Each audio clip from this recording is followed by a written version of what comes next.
پیارے پیارے آقا مکی مدنی مصطفیٰ صلی اللہ علیہ وسلم سارے نبیوں کے سردار ہیں، امام الانبیاء ہیں۔ تو اس کا اظہار شب معراج یوں بھی ہوا کہ پیارے آقا صلی اللہ علیہ وسلم کی معراج ہوئی، اور وہ اس طرح کے سارے انبیاء کرام علیہ السلام صف بستہ تھے مسجد اقصی میں، امام کا انتظار تھا۔ پھر جب امام تشریف لے آئے، یعنی امام الانبیاء محمد مصطفیٰ صلی اللہ علیہ وسلم، جبریل امین نے تکبیر کہی اور میرے آقا صلی اللہ علیہ وسلم نے امامت فرمائی سارے نبیوں کی، یعنی جو سب نبیوں کے بعد تشریف لائے۔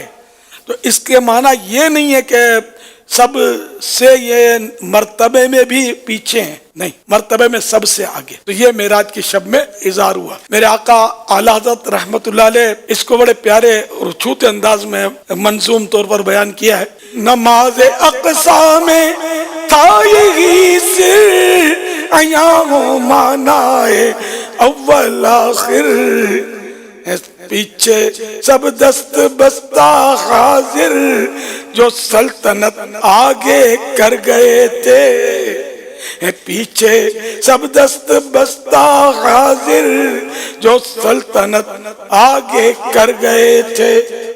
یہ سارے نبی پیچھے ہاتھ باندھے، دست بستہ میں نے ہاتھ باندھے ہوئے یہ کھڑے تھے کہ یوں تو پیارے آقا صلی اللہ علیہ وسلم ہیں ہی اول، لیکن آئے سب سے آخر میں، یعنی اظہار نبوت آخر میں ہوا۔ اول آخر کے معنی ظاہر ہوئے، آئے سب سے پیچھے اور آخر امامت کی صف پر سب سے آگے کھڑے ہو گئے انبیاء کرام علیہ السلام پر، اور امامت کا مسلح آپ کو عنایت ہوا اللہ رب العزت کی طرف سے۔ ایک یہ، دوسرے یہ کہ پیارے آقا صلی اللہ علیہ وسلم کو کفار نے بڑا ستایا، بہت ستایا، اور خاص کر اس رات کو بھی آپ کو بہت ستایا تھا۔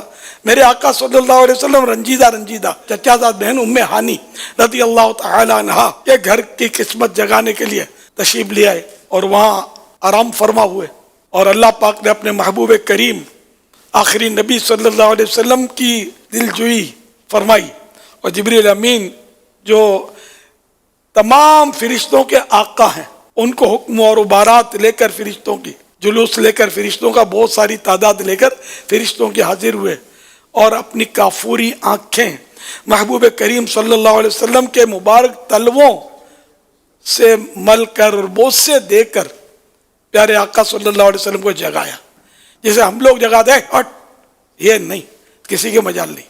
فرشتوں کا آقا بھی قدموں کے تلوے سے آنکھیں مل کر اٹھا رہا ہے، پھر پیارے آقا صلی اللہ علیہ وسلم نے آنکھیں کھول دی۔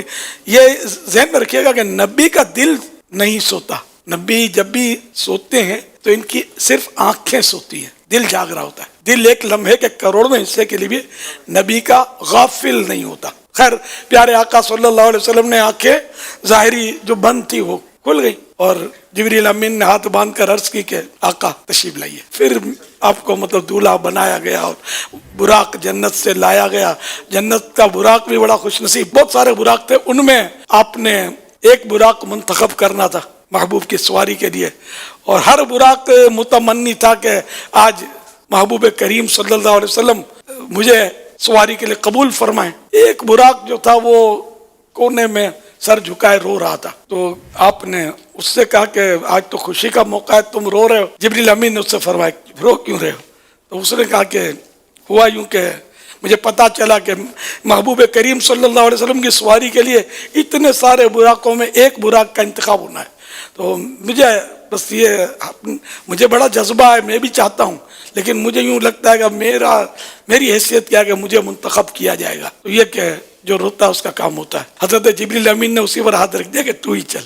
خیر، تو اسی براق کو لے لیا گیا، اور دیکھتے ہی دیکھتے اس میں بہت سارا حسن و جمال پیدا ہو گیا، بہت خوبصورتی میں اضافہ ہو گیا اس کے، اور وہ براق جو تھا بارگاہ رسالت میں حاضر ہوا، اور میرے محبوب صلی اللہ علیہ وسلم اس پر سوار ہوئے، اور یوں سفر معراج ہوا۔ اور یہ کسوٹی تھی صادق اور کاذب کی، یوں بھی کہہ لیجئے کہ جب معراج کا واقعہ ابو جہل نے سرکار صلی اللہ علیہ وسلم کے تعلق سے حضرت ابو بکر صدیق کو سنایا، وہ صدیق کا لقب اس وقت نمایاں نہیں تھا، اور یہ سوچ کر سنایا کہ اب تو یہ بھی انکار کر ہی دیں گے، یہ ہر بات کو مان لیتے ہیں، آج نہیں مانیں گے۔ یہ کہ یہ کس کی عقل میں آتا ہے کہ رات کے معمولی سے حصے میں مسجد اقصی پہنچے، مسجد الحرام سے، کعبہ شریف سے وہ مسجد اقصی پہنچے، یہ کیسے ہو سکتا ہے؟ بہت لمبا سفر ہے، وہ بیت المقدس مکہ شریف سے بہت زیادہ دور ہے۔ پہلے وہ ہوائی جہاز بھی نہیں تھے، ہوائی جہاز میں بھی کیا، راکٹ بھی اتنی جلدی نہیں پہنچ سکتا، یوں آن کے آن میں کیسے پہنچ گئے۔ اور پھر صرف اتنا نہیں، آسمانوں پر بھی گئے، ساتوں آسمانوں کی سیر، پھر جنت کی سیر، پھر جنت میں رہتے ہوئے دوزخ، پردے اٹھ جانے، دوزخ کو دیکھنا، اور یہ عجائب و غرائب وہاں دیکھے اتنے سارے، اور یہ سب ابو بکر نہیں مانیں گے۔ تو اس نے خوشی خوشی حضرت ابو بکر رضی اللہ عنہ کو یہ بتایا کہ اب تو بھائی تمہارے جو صاحب ہیں، تمہارے دوست، تمہارے ساتھی یا تمہارے بزرگ، اب تو یہ بالکل ایسی سی باتیں کرنے لگے۔ تو آپ نے فرمایا کہ میرے صاحب، میرے آقا، میرے محمد صلی اللہ علیہ وسلم اگر یہ فرما رہے ہیں، میں نے مانا۔ اسی مننے والے سوچنے والے ہے ہی نہیں کہ سرکار صلی اللہ علیہ وسلم جو بھی فرمائے حق حق حق، حق کے سوا کچھ بھی نہیں۔ تو ابو جہل تو خیر اپنے منہ کی کھائی اس بدبخت نے۔ تو آن کی آن میں یہ سارا سفر ہوا، اور جہاں سے یہ چلے تھے چچا زاد بہن ام ہانی کے گھر واپس تشریف لائے۔ یہ آن کی آن میں سفر طے ہوا۔ وضو فرمایا تھا آپ نے جانے سے پہلے، تو وضو کا پانی ابھی لڑک رہا تھا، بہہ رہا تھا، سوکھنا تو دور کی بات۔ اور کنڈی دروازے کی تھی، وہ جس کو ہاتھ لگایا تھا تو کنڈی ابھی تھوڑی کنڈی ہل رہی تھی۔ بستر جس پر آپ نے بستر کو نوازا تھا، اپنے بدن چومنے کی اجازت دی تھی، اس بستر پر اب بدن کی گرمی ابھی تک موجود تھی، بستر گرم تھا ابھی تک۔ آن کے دنیا کا سارا نظام رک گیا، جیسے گھڑی ہے، اس کے کانٹے کو روک دیں گے تو جدھر روکا ادھر رہے گا، چاہے بہت دن، بہت مہینے، بہت برس گزر جائیں، کانٹا وہیں رہے گا۔ تو یوں سمجھو دنیا کی جو گردش کا کانٹا جو تھا وہ رک گیا تھا، باقی نظام جو تھا اللہ نے چاہا جس کو وہ چلا۔ پھر جب آپ تشریف لائے تو پھر وہ کانٹا سمجھو تھا، وہ اللہ کے حکم سے پھر دنیا کے نظام کا کانٹا چل پڑا۔ پھر تو اللہ پاک ہر شے پر قادر ہے، قدرت ہے۔ تو یہ معجزہ ہے۔ معجزہ ہوتا ہی ہے کہ جو مطلب عقلوں میں نہ آئے، ہماری عقلی دلیل سے تو یہ ثابت کر ہی نہیں سکتے اس کو ہم، سمجھے کہ یہ عادتاً محال ہوتا ہے، یعنی عام طور پہ یا معمول میں ایسی چیزیں نہیں ہوا کرتی۔ یہ اللہ کی شان ہے، اپنے محبوب کو اس نے معجزہ دیا، اور پھر اس کے ذریعے اور حکمتیں، جنت کے حالات دیکھ کر ہمیں بتائے، جنت میں یہ انعامات ہیں اور فلاں فلاں کے لیے ہیں۔ جہنم کو دیکھ کر ارشاد فرمایا کہ اس میں فلاں فلاں عذابات ہیں۔ پھر کسوٹی ہے، جس کا ایمان جتنا مضبوط ہوگا اتنا جلدی اس کو تسلیم کرے گا۔ آج بھی عقل کے گھوڑے دوڑانے والے ملیں گے آپ کو، کہ جو مطلب اس پہ کلام کرتے ہیں، بعض اوقات تو بیانات داغتے ہیں اپنے کہ یوں نہیں، اور معراج اتنی تھی تو اتنی تھی تو خواب میں تھی تو فلاں تھی، تو یہ کرتے رہتے ہیں۔ تو یہ ان کے نصیب اسی منڑ والے ہیں کہ بیداری میں ہوئی، جاگتے ہوئے۔ معراج خواب میں ہوتی تو پھر وہ کوئی کمال اتنا بڑا نہ مانا جاتا نا، بیداری میں جاگتی حالت میں معراج ہوئی۔ پھر یہ کہ سب سے بڑا اعزاز معراج کی رات میرے آقا آخری نبی صلی اللہ علیہ وسلم کو یہ عطا ہوا کہ جاگتی حالت میں اپنی آنکھوں سے اللہ پاک کا دیدار کیا۔ اور یہ صرف اور صرف یہ میرے پیارے پیارے آخری نبی مکی مدنی محمد عربی صلی اللہ علیہ وسلم کی خصوصیت ہے، اور کسی بھی نبی نے، نہ کسی ولی نے جاگتے میں اللہ پاک کو دیکھا ہے، نہ وہ اب دیکھیں گے۔